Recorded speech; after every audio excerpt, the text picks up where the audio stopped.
kapal ng mukha mo? Ikaw na nga tong hindi nagbayad ng utang mo, lalasunin mo pa yung anak ko! Hoy, baka nakakalimutan mo, nagbayad ako sa'yo. Di ba? Binigyan kita ng ulam at kanin. Nay, di ba sabi ko naman sa'yo, wala na yun, di na pwede yun. Panis na yun eh. Nak, ano nangyari sa'yo? Nako, nagsusuka daw yan kanina at masakit ang tiyan. Kaya pinauwi na maaga. Buti nakita ko. Kaya nilapitan ko yung teacher, kinausap ko na kapitbahay ko kayo. Kaya pinhatid na sa akin sa inyo pa uwi. Babaeng ito nakakagigil. Hayop talaga. Alam mo si Maring Betchay? 100 utang ko, ayaw kong tigilan. Alam naman yung wala akong pambayad. Punta pa ng punta para ipahiya ako dito. Teka lang, nak. May 100 ka ba dyan para babayaran ko na yan? Tigilan na tayo? Nay naman, alam mo naman wala akong pera eh. Bakit nga wala ako? Isa ka pa eh.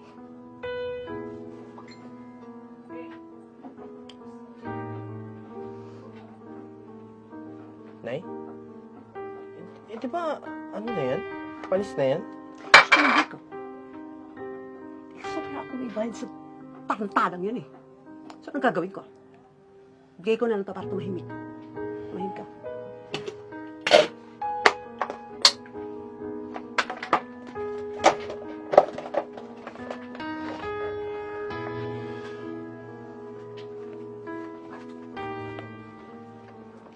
Sinin ka. Mare, Ay, Mare. Alam mo, sa totoo lang, naghagilap ako. Umikot na ako sa mga pwede kong mahiraman para may maibigay na ako sa'yo. Pero wala talaga eh. Pero ito, oh. Ito na lang kunin mo. Kanin at saka ulam. Mare, pera ang kailangan ko. Pangbaon kasi ng anak ko yun. Mare, sa totoo lang, sobra pa to sa 100. Quits na tayo. Kunin mo na to. Kasi naman walang baunin yung anak mo. Baon din naman to eh. Di ba, pagkain din kailangan mo. Sige na.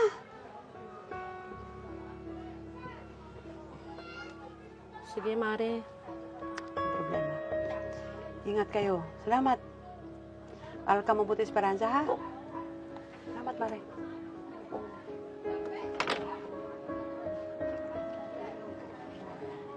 Nak, pasensya ka na ha. Grabe talaga ugali nito ni Maring V. Siya na nga itong may utang, siya pa itong matapang. Okay lang ba sa'yo to na itong ulam ang baunin mo pagpasok? Okay lang po, Nay. Ang mahalaga po may baon po ako mamayang break time. Maraming salamat sa pag-intindi, Nak, ha? Sige po, Nay. Pasok na po ako. O siya, mag-ingat ka.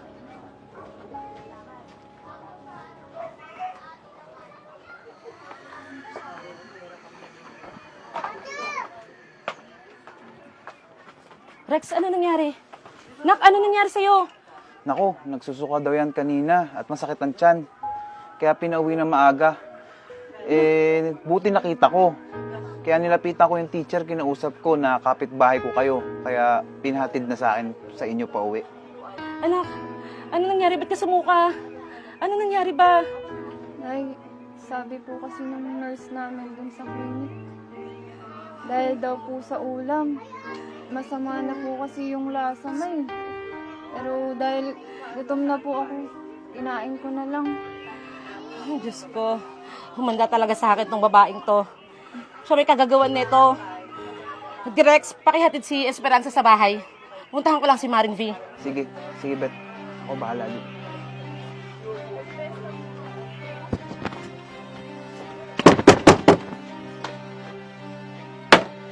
Lumabas ka diyang hayop ka! Animal ka!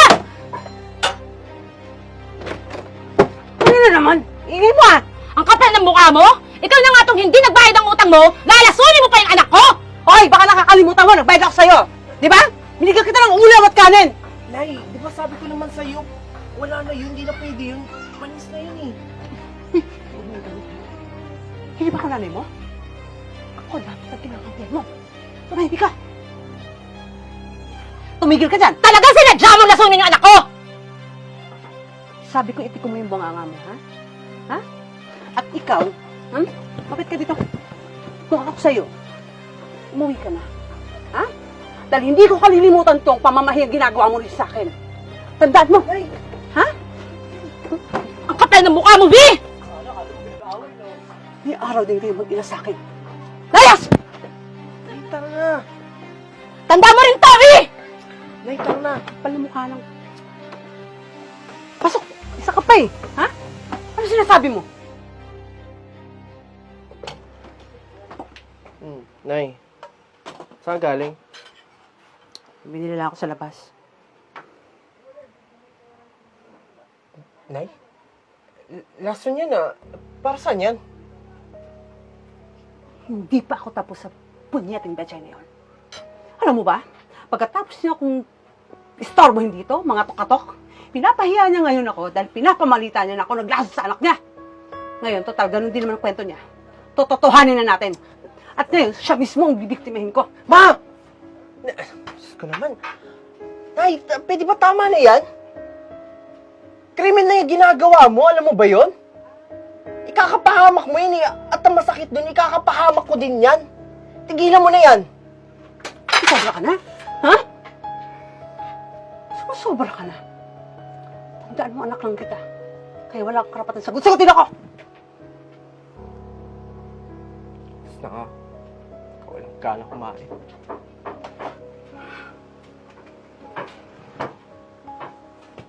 Ano mukha nito?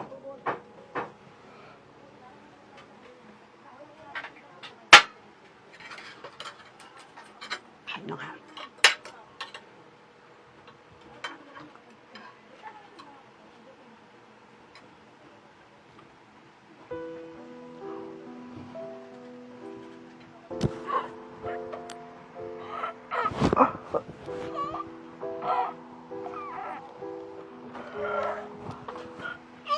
Nay! Nay! Nay! Tulong! Mga kapitbahay! Nay! Nay! Ninyo, ano nangyari sa nanay mo? Hindi ko alam.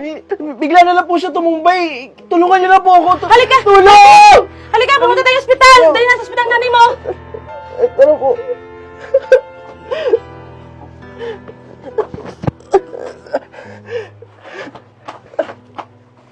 Buksan niyo po. Anak, mag-aral ka ng mabuti, ha? Ay, Mare. Oy, Mare. Ayun. Gusto ko magpasalamat sa inyo. Lalo na sa iyo, Mare. Sa pagsaklolo mo sa emergency sa bahay nung isang araw. Alam mo, kung hindi mo tinulungan ang anak ko, baka hindi na ako naagapan. Kaya salamat talaga. Wala nga naman, Mare. Kalimutan mo na yun. Kahit sino naman ang nandoon, ganun din ang gagawin, katulad ng ginawa ko. Tsaka pala, Mare, hindi lang yun. Talagang pumunta ako rito para humingi ng kapatawaran sa inyong dalawa. Alam ko hindi maganda yung ginawa ko, lalong-lalo na sa anak mo. Pero sana kalimutan na natin yun dahil sa mga pangyayari na realize ko na hindi pala talaga madali ang malason sa pagkain. Kaya sana mapatawad niyo talaga ako. Kalimutan mo na, Mare. Hindi naman kami nagsatanim ng sama ng loob, eh. Ay, siya nga pala, Mare. Alam ko kailangan mo yung pera. Kaya, ito, dinoble ko na yung utang ko sa'yo. Ayan. Salamat, ha. Uy, aral ka mabuti, ha. Maraming salamat dito, Maring V, ha. Alam mo naman na mag-isa lang ako tataguyod ng anak ko. Kaya importante sa amin ang bawat salapi. Kalimutan na natin ang nangyari. Total, natuto ka naman na. At magsimula tayo uli na parang isang pamilya. Ang bait mo, Mare. Maraming salamat. Lang ano man, Mari.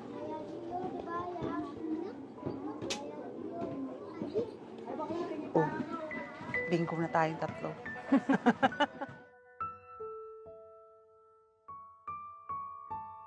Baby, tara na. Let's go! Hindi ka nawa? Kanina pa. Tagal mo. Naglalaway ka no. Oh, wait lang. Huwag natin kalimutan yung secret weapon mo. Sige. Dali, Hintayin mo ako, ha? Oh, tagal pa niyan.